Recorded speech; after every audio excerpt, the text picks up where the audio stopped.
Assalamualaikum warahmatullahi wabarakatuh. Salam sejahtera bagi kita semua. Pada kesempatan kali ini saya ingin menjelaskan kepada kalian semua mengenai bagaimana seorang penyidik dalam menetapkan tersangka dan bagaimana penyerahan SPDP, surat pemberitahuan dimulainya penyidikan sampai dengan sidang peradilan. Sebelumnya, perkenalkan nama saya Ferry Irawan dari mahasiswa Fakultas Hukum Universitas Muhammadiyah Kota Bumi, Lampung Utara.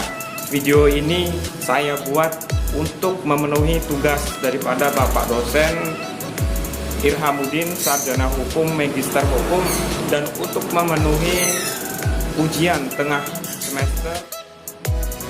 Penyidik dalam menetapkan tersangka itu diatur dalam pasal 1 angka 14 Kitab Undang-Undang Hukum Pidana, di mana yang dimaksud dengan tersangka adalah seseorang yang patut diduga atas perbuatannya yang melanggar hukum, perbuatannya itu melanggar hukum, dan adanya permulaan bukti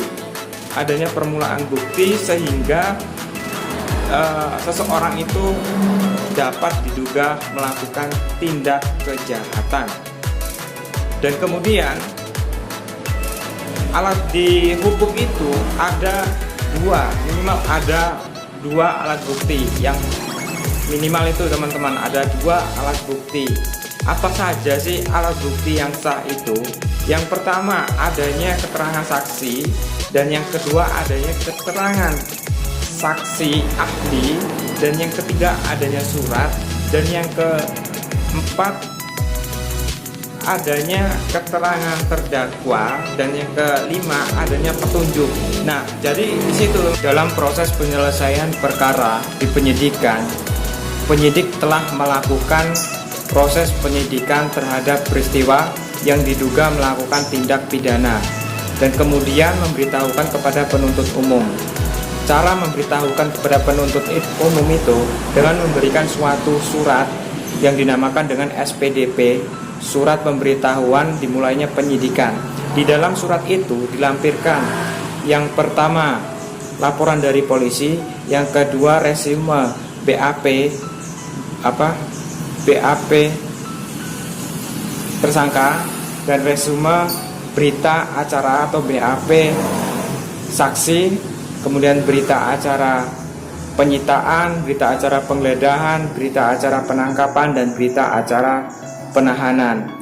Dan setelah itu diberikan, kemudian yang sudah dilampirkan di SPDP itu, kemudian berkas itu dikirim kepada pihak kejaksaan.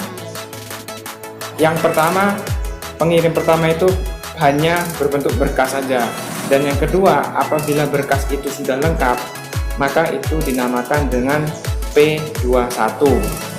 Kemudian SPDP itu diperiksa oleh Kasih Pidum, kemudian Kasih memberikan berkas itu SPDP itu menunjuk salah satu jaksa peneliti untuk meneliti SPDP itu. Nah, apabila SPDP itu tidak memenuhi syarat, maka akan menerbitkan SP3. Hal-hal apa saja yang tidak memenuhi syarat? Yang pertama, tidak cukup bukti. Yang kedua, SPDP itu ditutup demi hukum. Dan yang keempat, tidak adanya satupun perbuatan pidana. Nah, setelah itu, apabila berkas itu sudah lengkap dan kemudian diterima, maka berkas itu akan diajukan ke pihak pengadilan. Nah, di dalam pihak pengadilan itu nanti semua berkas akan diperiksa, dan tersangka, saksi, kemudian surat, terdakwa, barang bukti semua diperiksa di pengadilan. Semua sudah dilakukan, maka tinggal menunggu keputusan hakim. Dan mungkin itu saja yang bisa saya sampaikan. Kurang dan lebihnya saya mohon maaf. Apabila ada kekurangan, bisa memberikan komentar di bawah ini.